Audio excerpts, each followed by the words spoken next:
ये पूरी दुनिया के लिए लेसन है, बिलखसूस सादगीपूर्ण तरीके से आज के इस कार्यक्रम को आगे बढ़ाया जा रहा है। मोदी जी पहुंचे और मोदी जी ने जो है वो इस ठंड में जो है डुबकी भी लगा ली है। आमतौर पर हम देखते हैं प्रधानमंत्री जिस नौका में सवार होते हैं वो पूरी सजी होती है, फूलों का ढेर लगा होता है, लेकिन आज बहुत ही सादगीपूर्ण अंदाज में प्रधानमंत्री नरेंद्र मोदी वहां पूजा अर्चना के लिए पहुंचे। अब अंदाजा लगाओ, दुनिया की सबसे बड़ी डेमोक्रेसी का वजीर आजम, जहां प्रधानमंत्री स्नान कर रहे थे उन्हीं के पीछे आम लोगों का जो है स्नान वो भी लगातार चल रहा था। लेकिन मोदी जी की ये चीजें आप कहे ना कहें, इस पे पीएचडी के मकाले लिखे जाएंगे और होना चाहिए। उसने 5वीं बड़ी ताकत इकोनॉमी के हवाले से बना दिया मुल्क को। पर कैपिटा इनकम $5,000 से बढ़ के 7,000 हो गई मोदी के दौर में। मोदी जी के भाई का नाम पता है किसी को आज पाकिस्तान में? मैं पूछना चाहूंगा, ये जो लौंडा लपाड़ा इस वक्त जो कहता है कि हमने जिहाद करना है, हमने गाजा को आजाद कराना है, इसे पूछे मोदी जी के भाई का पता है किसी को? उन्होंने डुबकी भी लगा ली, उनकी काफी फोटोज भी आ रही हैं, सोशल मीडिया इस वक्त भरा पड़ा है पीएम मोदी की इस विजिट को लेकर। ये पूरा वहां प्रयास किया गया था कि प्राइम मिनिस्टर आ रहे हैं, लेकिन उनके प्रयागराज में आने से, कुंभ में आने से आम लोगों को कोई दिक्कत ना हो। वो अपने लोगों के लिए बेहतरीन कर रहा है। यहां ये पे नहीं, इनका कुछ नहीं है, उसे कोई एहसास से कम। प्रधानमंत्री मोदी जी ने फाइनली आज महाकुंभ में जाकर स्नान किया है, जिसको लेकर पाकिस्तानी मीडिया का रिएक्शन है, इंडियन मीडिया का भी रिएक्शन है कि कितने नॉर्मल प्रोटोकॉल पे मोदी जी वहाँ पहुँच गए और कोई भी जो रूट्स हैं वो चेंज नहीं हुए और नॉर्मल तरीके से उन्होंने स्नान किया। हालांकि इसको लेकर भी विपक्ष एक बात कर रहा है कि ये जो भगदड़ मचने के बाद मोदी जी ने ऐसा डिसीजन लिया है। विपक्ष है, बातें करेगा, जहर उगलेगा, उसको वैसी ही बात करनी है जो डेफिनेटली जो सीधी बात से बिल्कुल उल्टी हो। पहले पूरा वीडियो देखते हैं, वीडियो के बाद करते हैं इस टॉपिक पर बात। प्लीज चैनल को सब्सक्राइब करेगा। आज सबसे पहले कुंभ मेले की, जी हाँ, महाकुंभ मेला जो कि भारत में चल रहा है और आप लोग जानते ही हैं कि आज उसमें जी प्राइम मिनिस्टर मोदी जी ने भी शिरकत की। जी हाँ, प्राइम मिनिस्टर मोदी जी जो हैं वो महाकुंभ के मेले में प्रयागराज यानी कि इलाहाबाद जिसे पहले कहा जाता था और जहाँ के हम हैं, जी हाँ, आप लोग जानते ही हैं कि हम प्रयागराज से, हमारा जो हमारे पेरेंट्स जो हैं या ग्रैंड पेरेंट्स जो हैं वो आए थे पाकिस्तान और इस वजह से मुझे एक खास अटैचमेंट जो है वो प्रयागराज से है, प्रयागराज के एरिया कड़ा से। तो जी बहरहाल मोदी जी पहुंचे और मोदी जी ने जो है वो इस ठंड में जो है डुबकी भी लगा ली है और मुझे यकीन है कि बहुत अच्छी कोई दुआ भी पड़ी होगी। ये पूरी दुनिया के लिए लेसन है, बिलखसूस डेवलपिंग कंट्री जो तरक्की करने की ख्वाहिश रखते हैं। कुछ कंट्री तो ऐसे हैं जो ख्वाहिश ही नहीं रखते ना, जिस कंट्री में आप बैठी हैं आपकी तरक्की की ख्वाहिश नहीं है। आपकी तरक्की की ख्वाहिश सिर्फ 5,000 लोगों को है जिनके हाथ में डंडा है और आपको मार रहे हैं, उन सबके बच्चे बाहर पढ़ रहे हैं, वो तरक्की कर रहे हैं। लेकिन पाकिस्तान से बाहर तरक्की कर रहे हैं। वो जहां जाते हैं, आपका सी पैक, आपने आपको मैं आज से पहले आज आपकी सियासत डिस्कस करने से पहले मैं बात करना चाहूंगा। अभी किसी ने कहा जी कि नून मुस्लिम लीग में से नून निकल गई है, अब मीम आ गई है मरियम नवाज।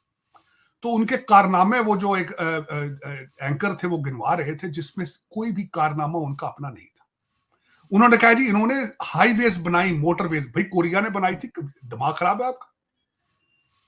कोरिया से किकबैक्स लिए थे आपने। हाँ, सी पैक बनाई, उस पर भी किक पैक लिए आपने। कहते जी नवाज शरीफ साहब ने एटम बम बना दिया, वो आपको किसने कहा? वो भी चाइना दे के गया आपको। पाकिस्तान में ढंग की साइकिल नहीं बना सकते, आप कहते हैं आपने एटम बम बना लिए।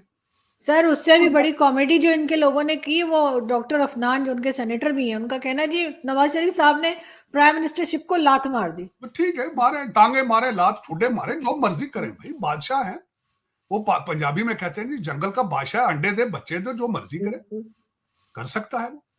लेकिन मैं अर्ज ये करना चाहूंगा, कंपेयर करें ना इसको। आने वाले दिनों में शायद कोई इस तरह का इंसान आ जाए जो कहे कि जी मैंने मोदी जी को compete करना है, मैं मोदी जी को स्टडी करूंगा। आप पढ़े ना पढ़े, दुनिया के पॉलिटिकल साइंस के जो इंस्टीट्यूट होंगे वहां पे पढ़ाया जाएगा कि हाउ एक बंदा उठा, नेशनलिज्म को लेके आया। मैं अक्सर यहां पे लफ्ज इस्तेमाल करता था कि मोदी जी के कारनामा के उन्होंने जो भारतीय हैं हिंदुओं को स्टेरॉइड्स पे कर दिया है। ये कारनामा सबसे बड़ा मोदी जी का है कि भारत को उन्होंने स्टेरॉइड्स के टीके लगा दिए जो कि कोई नहीं लगा सका। यहां पे डोनाल्ड ट्रंप ने कोशिश की थी, नाकाम हुआ। अरब स्प्रिंग उठी थी, नाकाम हो गई। ब्रेक्सिट हुआ था, नाकाम हो गई। लेकिन मोदी जी की ये चीजें आप कहें ना कहें, इस पे पीएचडी के मकाले लिखे जाएंगे और होना चाहिए। देखिए, एक चाय बेचने वाले का बच्चा है, उसकी बीवी का नाम पता है किसी को आज? उसकी बीवी है जो उसकी नहीं उसकी चल सकी सारी, लेकिन किसी को पता है वो का? मोदी जी के भाई का नाम पता है किसी को आज पाकिस्तान में? मैं पूछना चाहूंगा, ये जो लौंडा लपाड़ा इस वक्त जो कहता है कि हमने जिहाद करना है, हमने गाजा को आजाद कराना है, इसे पूछे मोदी जी के भाई का पता है किसी को? मैंने कहा आर्मी चीफ का नाम नहीं पता होता इंडिया में तो किसी को, हमारे यहाँ सबको पता है, बच्चे बच्चे। ये मैं कहां से शुरू करूं, कहां खत्म करूं? मेरे जैसे लोग, जिन लोगों को आपने रिजेक्ट करके बाहर भेजा है, आज भी जख्मी हैं, तड़प रहे हैं आपके दर्द के लिए, लेकिन आपको खुद ही दर्द नहीं है। आपको खुद ही दर्द नहीं है। आज मैं वाहिद एक ऐसा मुल्क है जो अपने कपड़ों को आग लगा के जश्न मना रहा है। आग में आज लिपटा पड़ा है। मैं कुछ क्वेश्चन करना चाहूंगा आपके इस प्रोग्राम के वसातत से कि आप 7 फरवरी को बेटर ऑफ थे या आज बेटर ऑफ है? आज आप जल रहे हैं, आग में जल रहे हैं। मैं बताना चाहूंगा किस तरह जल रहे हैं। जिस इंसान को सबसे बड़ा मैंडेट दिया गया है अकॉर्डिंग टू आपकी प्रेस और सारा कुछ, मेरा मुर्शद, जिसने 3.5 साल एक एटॉमिक पावर को जिनों के जोर पे चलाया, जिन चलाते रहे, तावीज चलाते रहे, उसकी बात सुने जरा गौर से। उसका जब दरबार सजा है इलेक्शन के बाद, दरबार में आए वकला, आए सारे पेश हुए दरबार, उसने फ्रूट और योगर्ट के साथ नाश्ता करके जब दरबार में बैठा तो उसने कहा जाओ, किसी सियासी पार्टी से तुमने बात नहीं करनी, सिर्फ एक्सट्रीमिस्ट रेडिकल रिलीजियस पार्टीज के साथ बात करो। वो पार्टी कौन है? जमात इस्लामी से बात करो, टीएलपी से बात करो, वो MWM से बात करो। उसने रेडिकलाइजेशन का मैसेज बाहर भेजा है। उसने कहा जला के भस्म कर देंगे। ये मैसेज बाहर है, ये मैसेज बाहर है कि उस बंदे ने एक चीज उसको आज बावर हो चुकी है। मैं जो अगली बात बताने चाहूंगा, ये आपको आपके ये लौंडा लपाड़ा बैठा है, इनको चाहिए लिख ले। दोस्तों, ये वीडियो यहाँ पर होता है ख़त्म। आपने देखा किस तरीके से इस वीडियो में बात हो रही थी। प्रधानमंत्री मोदी जी ने फाइनली प्रयागराज में जाकर महाकुंभ में स्नान किया। ऑब्वियसली हम में से बहुत सारे लोग महाकुंभ में नहीं जा पा रहे हैं और बहुत सारे लोग हो भी आए हैं। अच्छी बात है, ऐसा मौका बहुत रेयर मिलता है ज़िंदगी में, शायद ही कभी मिले, और बहुत सारे लोगों को मिलता भी है। ऑब्वियसली बहुत सारे लोगों को मिलता है, बहुत सारे लोगों को नहीं मिलता है। जो लोग थोड़ा सा मेहनत कर सकते हैं उन लोगों को मिलता है, जिनके अंदर पैदल चलने की क्षमता है। जिस दिन क्या कहते हैं, जिस दिन भगदड़ मची थी, उसी दिन रात में 1:30 बजे मेरे क्लोज़ चाचा जी हैं जो गए थे और उनको पता चल गया था कि भगदड़ मची है। फिर वहाँ का कारण उन्होंने बताया कि बहुत सारे लोग हैं जो जिद कर लेते हैं, जाते हैं, बट इलाहाबाद में स्नान करने के बाद उन्होंने बोला कि अब तुरंत निकल जाओ, वहाँ रुकने का कोई सीन नहीं बनता है, आप निकल जाओ। लेकिन कई लोग हैं वहाँ जाकर सोचते हैं कि हम और यहाँ पे बैठें, उस चक्कर में ऐसा सीन होता है। क्योंकि प्रयागराज जो क्षेत्र बना है स्नान के लिए, वो उसकी भी एक लिमिटेशन है, वो भी एक लिमिटेड लोगों को ही बर्दाश्त कर सकते हैं। आप माने ना माने, उस जगह में अगर एक साथ 1-2 करोड़ लोग हो जाते हैं तो ऑब्वियसली वो एक भारत के बड़े महानगर के बराबर आबादी है यार। उतनी बड़ी आबादी छोटी सी जगह में होगी तो उसको कंट्रोल करना भी एक दुनिया में ऐसा कहीं पर भी नहीं होता है। दुनिया में ऐसा, पृथ्वी पर ऐसा कहीं पर भी नहीं होता कि इतनी बड़ी आबादी को एक छोटे से क्षेत्र में कंट्रोल करने की ये जो टेक्निक है, डेफिनेटली बहुत टफ टास्क है। और अगर इसमें लोग सहयोग नहीं करेंगे तो ये टास्क फेल होगा।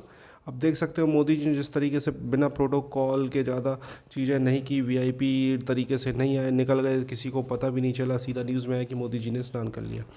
तो हालांकि मोदी जी अभी हाल फिलहाल में व्यस्त भी थे। बोला जा रहा था कि बसंत पंचमी में मोदी जी स्नान करने जाएंगे, बट मोदी जी दिल्ली इलेक्शन में व्यस्त थे, मोदी जी संसद में जो चल रहा है उसमें व्यस्त थे। तो ऑब्वियसली हो सकता है कि अब वो फ्री हुए तो उन्होंने फिर ये चीज़ें की। और मुझे एक चीज़ बस थोड़ी सी अच्छी नहीं लगी मोदी जी के स्नान में। मोदी जी थोड़े से अब मुझे बूढ़े होते हुए लग रहे हैं, क्योंकि मोदी जी को मैं चाहता हूँ सदा बहार, वो यंग, जैसा वो आए थे एज अ प्राइम मिनिस्टर। ये मैं पर्सनल अपना शेयर कर रहा हूँ। मोदी जी अब थोड़े से मुझे बूढ़े होते हुए नजर आ रहे हैं। ऑब्वियसली उनकी एज हो रही है, 75 के करीब जा रहे हैं। मैं चाहता हूँ कि मोदी जी फिट रहें, बहुत फिट रहें। आपको क्या कहना, कमेंट अपनी राय दे, चैनल को सब्सक्राइब करें। लगातार आपको ऐसे वीडियो मिलते रहेंगे। दिल्ली इलेक्शन के एग्जिट पोल आ चुके हैं और मोदी जी को शायद ये गंगा स्नान के बाद 8 तारीख को खुशखबरी